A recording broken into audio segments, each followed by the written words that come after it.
I'm good. All right, there we go. So, hi, everybody. My name is Donna Maria Zaidi. I'm the co-owner and co-founder of the Philadelphia School of Massage and Bodywork, and we're here today to talk to Jim Earley. Thanks for coming on today, Jim. No problem, Donna. Yeah, so we wanted to talk to you today because of what you do for a living. You're a sports massage therapist. But before we ask you questions about that, why don't you tell us a little bit about yourself? So we can get to know you. Well, I've been, I've been doing massage this is going to be going into my 30th year now. I went to school in like 1991, so I'm starting my 30th year coming up. And Wow. I didn't always do massage therapy. It wasn't a plan. It wasn't in the works at all. It was, I grew up in Maryland, born in Philly. I was born in actually Germantown Hospital, and lived in Mount Airy for the first 6 years of my life. And then moved to Maryland. My dad worked for TWA for Trans World Airlines, and got a job. He was the regional marketing manager for the 3 airports down in that area. So I thought, well, maybe I'll work for the airline someday, whatever. I knew I was going to go to college, wasn't sure what I wanted to major in, because back in the day, you had to have a profession, whether it was law or dentist or medicine or something like that. So I went into pre-dentistry, not really realizing I was terrible at science. So not terrible, but the math and science, it just wasn't going to happen.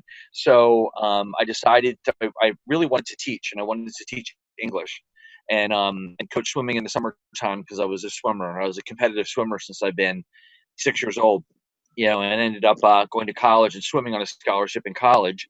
But still, my dad wanted me to major in business and marketing, but I chose, I wanted to do English and then manage pools and coach swimming in the summertime.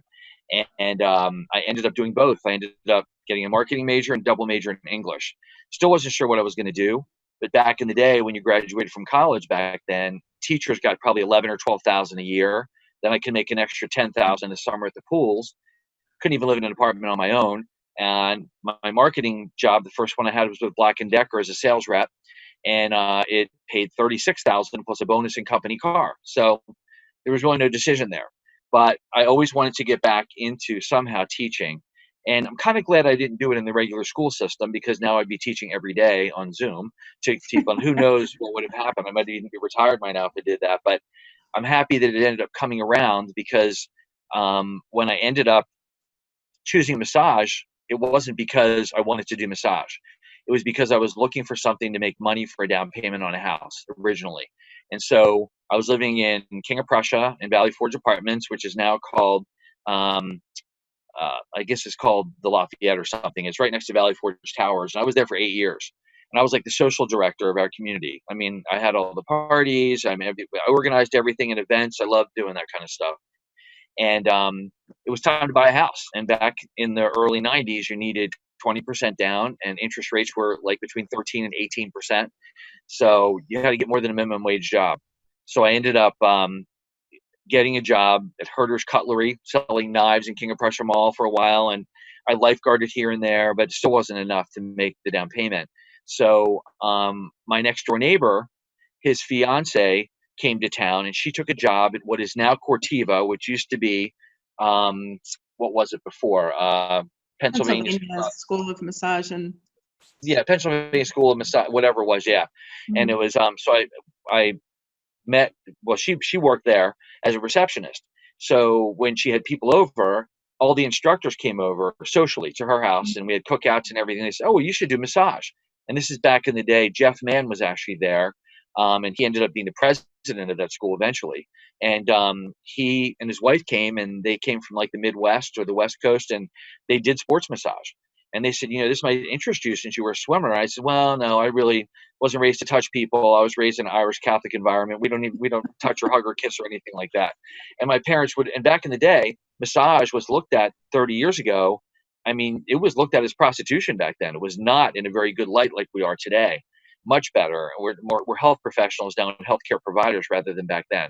So I thought, well, after I met them a few times, I said, well, how much will this cost me? And I said, because they said, well, you can make $60 an hour. That's what you make. And back then, that's what everybody made before all the franchises came in, like, Massage Envy and Hand and Stone. I worked for a chiropractor. I made $15 for 15 minutes, 30 for 30, 60 for 60. Wherever I went, that's what I made, was $1 a minute, whether it's chair massage or whatever.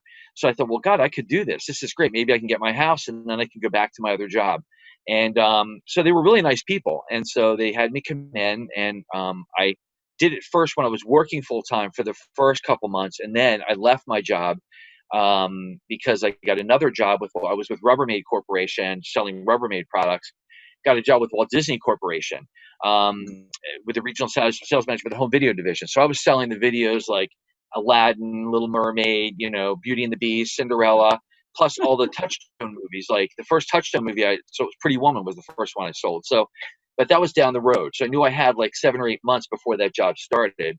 So I left my job with Rubbermaid. I had money saved and concentrated on the massage school because I knew that would get me my house, and ended up going to mostly individual classes with Jeff, and then like 1 or 2 group classes during the week. But back then you had to make up hours because it was like a 250 or 300-hour school plus a couple hundred hours of practical stuff. And Right. I liked it. I enjoyed it, but I didn't want to tell my family I liked it because I was helping people, because massage still was in the gutter back then. So Yeah. now it's just so much better. So I ended up graduating from there. It cost $1,850 to get to go through school then, which is a lot different now. And so I ended up going to work for a chiropractor, working in Club La Maison, Upper Main Line Y, getting with sports teams was what I really figured I would do because I was a swimmer. And so I ended up going to Westchester. Well, I hadn't bought my house yet. I was still in King of Prussia. Within 8 months, I had enough money, bought a townhouse in the Westchester area, went into Westchester University, talked to the coach. He had essential oils in his drawer that he would put on and rub on people Excellent. if they remembered a good practice or a bad practice or whatever. So he was kind of into it. He just retired last year, it's a friend of mine. And so I've worked with them this whole time, and that was my entree into sports massage. And because back then, the first place I walked into was Toppers in Devon. And right away, we don't hire men. So, I mean, that's it. You just don't hire men. Back then, men had to do things on their own. And it's kind of interesting because now everybody's like, the therapists that graduate, they work for these companies or these franchises, expect to be given everything. They don't understand how you have to work to get a clientele. So it was a lot different back then. I had to work for every client I got. So in your training, did you spend any time learning other modalities like Swedish, or did you just focus on the sports? Swedish was big back then. Back then sports wasn't even a part of it back then. It was all effleurage, petrissage, friction, vibration, Tapotement. So the first couple years of me working on athletes, 2 or 3 years, sports massage back then meant, doing effleurage, petrissage, friction, vibration, Tapotement on each part of my routine that I did. There was really very little stretching taught, and if it was like things we don't use today, like ballistic stretching, where you take it to the point of resistance and then bounce the stretch. Well, we don't do that because it can cause micro tears and things like that these days. So what's the difference? Most people are familiar with Swedish massage. You go to the spa or a practice and you get a Swedish massage to relax, and it's wonderful. So what's the difference though? What could people expect from a sports massage? That's what we learned back in school. I know what you're saying. That's what we learned back in school. So back then we took those strokes and we just did them deeper on targeted areas of the body, and that was sports massage. But there really wasn't a lot of stretching or other modalities. I mean, I was taught never to even use my elbow in school because you couldn't feel with your elbow. So everything was all hands. There was no forearms or anything like that. It was all hands and thumbs and things like that. That was in the beginning. Then I started to take other classes and learn other things, and I was lucky enough that when I started traveling back in the day with swimmers and swim teams, I got to meet a lot of other therapists. I got to take classes and learn different techniques and realized that sports massage was a lot more, but back then it wasn't. It was just coming into being. A lot of sports massage came from Europe and from Russia. There's Russian sports massage and things like that. So there were a lot of different techniques that were learned that I incorporated. I actually ended up spending 3 weeks at the Olympic Training Center because I traveled with Michael Phelps as his first massage therapist, because I went back to my swim club, North Baltimore, where I swam, and Michael was just a little 2-year-old kid, and I worked on his older sisters. His mom was the meet director, and then they became an Olympic training site. So I was sent to Colorado Springs and then to San Diego to learn different things before I did travel. You had to do that before you traveled. I went to the Olympics twice, once in Atlanta and once in Athens. In order to do that, you had to do training there, and I learned a lot of other modalities there that I never even saw before. So that's where I got my initial training into it, and then I learned more from a lot of other therapists, and all of a sudden it's like active isolated stretching from Aaron Mattis came about. So I went and took that in Florida. Then I took it again in DC, things like that. So I had to build the modalities myself into what I did because there weren't any offered back then, because stretching was owned by physical therapists, and God help you if you were stretching people, and the old school physical therapists didn't like that.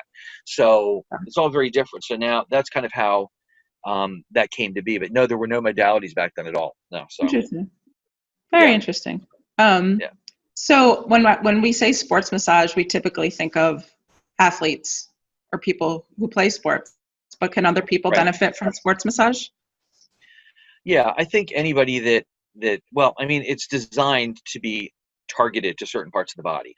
So you can use sports massage techniques for somebody who's driving all the time, for somebody who's sitting in a desk at a desk and they're hunched over a computer, or they have text neck or thinking. You can use those different techniques, and there are different strokes that you use for sports massage that are kind of a little bit more advanced than the regular strokes, but they're putting sometimes a few modalities together. So it's kind of interesting. So it's neat how that comes to about. But then you get into pre-event, post-event maintenance massage, which is true sports massage. That you would not really use on a regular client. You would just use some strokes and some other modalities that are incorporated into sports massage now. Gotcha. That makes sense. Yeah. Yeah, I remember taking sports massage in my program many years ago, and people like you said who drove a lot, or maybe like a postal worker who walked a lot, or somebody who did sports like activities as their job, could probably benefit from the modality. Yeah. Yes, for sure. And now there's so many more modalities because back then everybody was so separate and so segregated. I couldn't walk into an athletic training room and talk to an athletic trainer at a college or university because they were very territorial. They didn't want anybody else working on their athletes. Now they welcome us in to help them out with what we're doing because there's so much crossover of those different modalities that you see between the different health professionals. Like massage therapists back in the day did massage, maybe a little bit of stretching, but after that, there was never any release techniques or cupping or any of those modalities or gua sha or none of that was really around for us. But other people are using it. Now PTs are using it, all of these very readily. Chiropractors are using a lot. I mean, we all know that as massage therapists, I mean, some people might not, but chiropractors a while ago, especially in Pennsylvania, can't really bill through insurance for massage anymore. So they were forced to kind of come up with a different modality for hands-on work. And so they have ART, which is active release technique. Well, we learned that as pin and stretch when I was in school a long time ago. And we're the first ones that did it. Now therapists have been losing some clients to chiropractors because they do ART sessions. Well, they charge, $3,000 or $4,000 for their chiropractors to get this modality in a 2 or 3 day session. Wow. And I put together a class in pin and release, which is a combination of pin and stretch and active release. It's the same exact thing in a 1 day class that we can use with our clients, so they don't have to go to a chiropractor to get that done. Because there's all of a sudden chiropractor and ART are together. So I want to make sure we don't lose a lot of the things that we know, and make sure that the things that I teach are the ones that the ones that people skills know that we don't want to keep with us and not lose to other people. Like cupping right now is something that some PTs use it, some acupuncturists use it, but you don't see a chiropractor cupping themselves. I mean, they're not doing the cupping. They have actually massage therapists that might do it in their offices and stuff. So it's very interesting, and that's like one of the hot modalities now for sure. And one of the cupping classes I teach is called range of motion cupping, where it's like pin and release or active release with cups on. So, and that's a really, really fun class to do. So, because you're putting the muscles in range of motion. I'm sorry. You already started talking about teaching. So you have so much experience in your field. When did you feel like you could start sharing this with your colleagues? Well, every time that I would meet with a team before their season, the coach would have me give like a 30-minute talk to the team about what I did. So I would do this because I was working at like 15 to 20 different colleges and universities, and I had, probably 35 to 40 teams total. So every season I'm going in and talking to Penn Track and Field and Princeton Swimming and, Drexel Lacrosse, whatever it might be, all in front of them, giving them a half-hour talk on what I did over and over and over, demonstrating. As soon as when I added modalities, I would incorporate those modalities in there too as well. And so that ended up working pretty well, because I realized I was kind of teaching at the same time, but I wasn't teaching for any classes for NCBTMB or for massage schools at that point. And then I was approached by Got Your Back in Conshohocken, that they said, listen, you've been doing this a long time. And so as soon as we started the licensing in 2010, they asked me to put together a few classes, which I did. And then that spread out, and I ended up teaching for you and for a few other places and things like that. And that's when I really started with the full-on classes, and I really feel like I'm actually an instructor now, a certified instructor, where before, when I was talking to the teams, I was educating them about what I did, which in a form is teaching, but I wasn't teaching them to do anything. I was teaching them about what I do, which is a different than actually teaching somebody to actually do a skill, So it's kind of interesting. So what classes are you currently offering as a continuing education class for fellow? So I started with the basics. I started with a basic sports massage class back in the day, where it was pre-event, post-event, maintenance, things like that. I threw in some active isolated stretching there. But then as I got more, decided to do more classes, I decided to offer individual classes, not only in sports massage, but now I have a massage tools class that incorporates gua sha, other massage tools, and a little bit of sports massage in there as well. I can teach them separate or together because I have them as 4 and 8 hours. So I have them separated for distance learning and for live. So all my classes now can either be 4 or 8 hours. So I could teach an upper body stretching class and then a lower body one. I prefer to do it together. I have 3 stretching classes. One's active isolated stretching, which we concentrate on what Dr. Aaron Mattis had brought us years ago, and he's great. And then PNF stretching, which is proprioceptive neuromuscular facilitation, which is resistant stretching. And then we have pin and stretch, what I call pin and release, where it's a combination of stretching and releasing different muscle groups. And those are my 3 stretching classes. Combine that with the sports massage class. Then I have a sports massage, what I call advanced sports massage, but it's actually sports massage 2. That's actually one where we actually teach people to work with the athletes one-on-one, and what they can expect to be in the sports massage environment, where they're going to be, what they're going to do, traveling, setting up in certain areas, how to set up for an event. I take a tent outside and show them how to bring people into the event that they're working and what to do there. And really the relationship between the client and the massage therapist. And that's a class I haven't taught very much, but I'm going to be doing that more and more as people get more interested in that. But I'm going to change the name from advanced sports massage to sports massage 2, working with the athlete is what it's going to be. Nice. So that's what I kind of have done that. Then I have the 3 cupping classes, and I got into cupping probably, about 5.5 years ago or so, before the Rio Olympics. I was at LaSalle University in Philly, and I was working with some swimmers, and they had these marks on their back. And I was like, what is that? And they said, well, it's cupping. We do cupping in Europe. They didn't come from there. It came from Asia and China. But they said, we do it. And they showed me their cupping set, and it was the plastic cups that they applied. And I'm like, wow, this is fascinating. They actually told me what it did.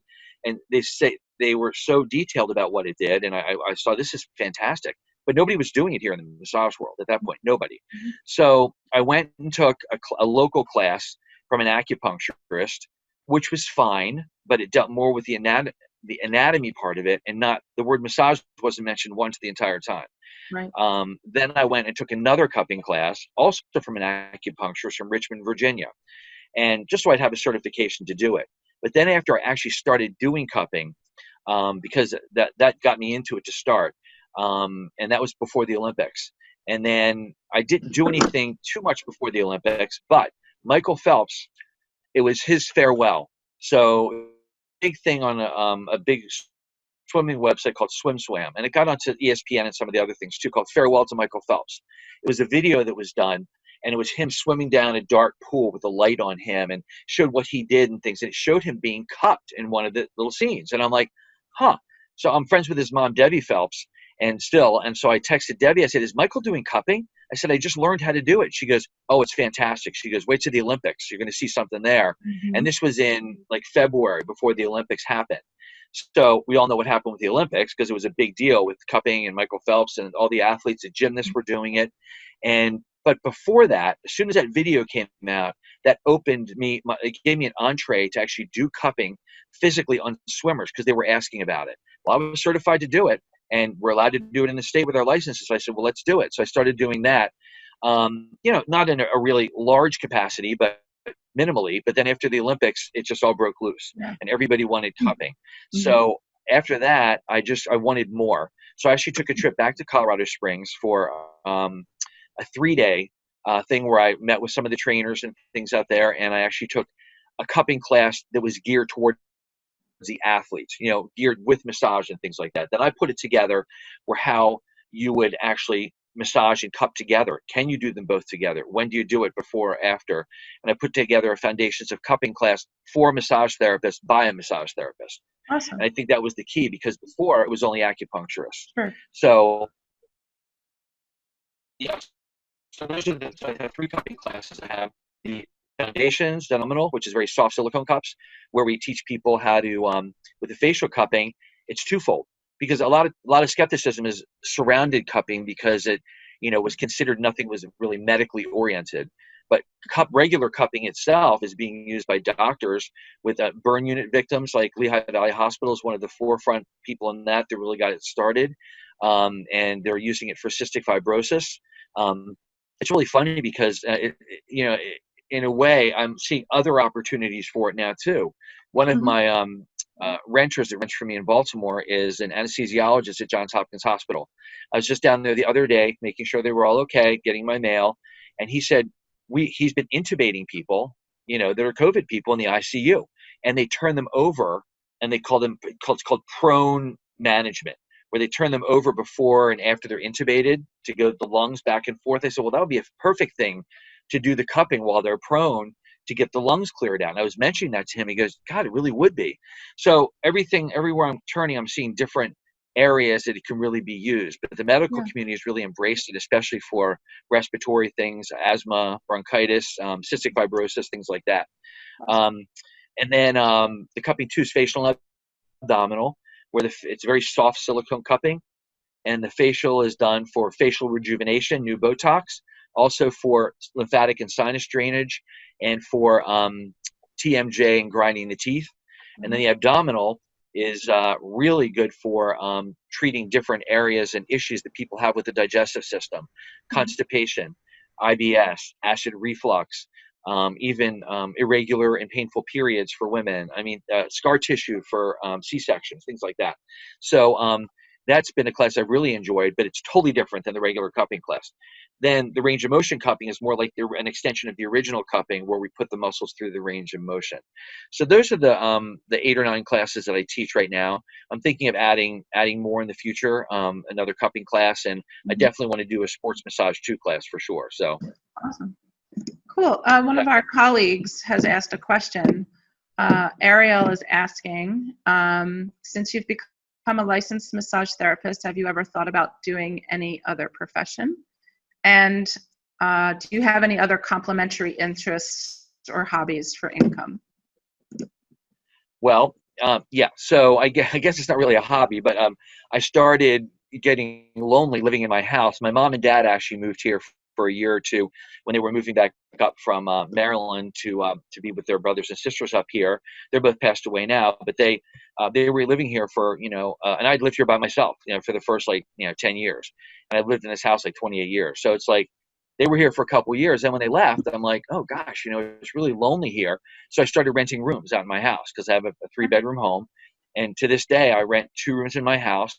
And I have bought a property down in Baltimore when my sister moved back from Atlanta, and I rent 3 rooms out in that house. So I have 5 renters. So I guess being the landlord is kind of a hobby or something, but it's also something for the future, to, pay your mortgages down so you can eventually have, I, don't have a lot of money in, I have money in an IRA, a big 401k, and I lost a lot of it. And then I still have some in there, but I contribute more now to my real estate than I do to anything else. So that's kind of a hobby of mine it's not really complementary to massage, but it allows me to do something a little bit different. And I did have a real estate license when I was 21, and it's still active. So I'm now been studying a little bit to take the test again when I can take the test to do that. So that'll probably be something that's more, along the lines of what I'm doing. But other than that, I'm a swimmer. I love, and I was lucky enough the other night when I was in Maryland to visit some, and down there, his daughter just graduated, and I forgot they had a pool in their backyard. So we had, and actually in Maryland, sole proprietors now can do massage down there now. I don't know if you knew that or not, but they just started last week. If they're considered a healthcare provider, and if you work for a chiropractor or a PT or in a medical setting, you can do massage. Or if you have your own sole proprietor business where you have your own office or go to somebody's home. Now, we didn't do massage down there because it was a social visit, but they're clients of mine. And they let me swim in the pool. So I was like really excited. It was 8 o'clock at night, and I jumped in and did 30 laps of their 18-yard pool, and it was wonderful. But that's a hobby of mine for sure. Yeah. We have another question from Shannon.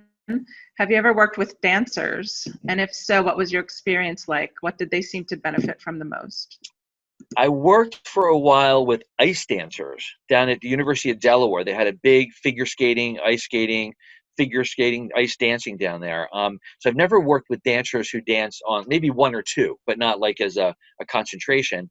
But the ice dancers, definitely a lot of gastroc work, quad work, glute work, things like that for sure. Not as much upper body, but more lower body. A lot of hamstrings, a lot of tibialis anterior, things like that. I remember. I haven't done that in a little while with them, but no, I haven't really worked with dancers, but I would think it would be the same thing and concentrating on those parts of the body, so, but anyway, so, yeah, but that's what I've done as far as like dancers, I guess.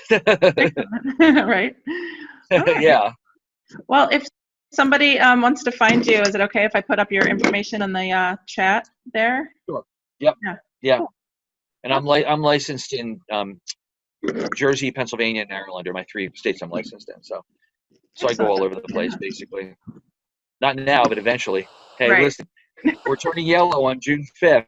So that's going to be a good big step. And if Governor Wolf stays to what he's been doing, I would think we're going to be in that next phase, that green phase, for like probably 3 weeks is my guess. So I don't think it's going to just be 14 days. So I mean, I'm hoping for July 1st, which would be awesome, to get back for everybody. Yeah. And hope so. when I've been teaching Zoom classes recently, a lot of the therapists have not been talking to anybody that are in these classes, and they're from small towns in Pennsylvania and Jersey. They don't know what's going on. We spend a half an hour in the class just talking because they're not used to it. Some of them haven't seen anybody, and they want to see what's going on, what's happening.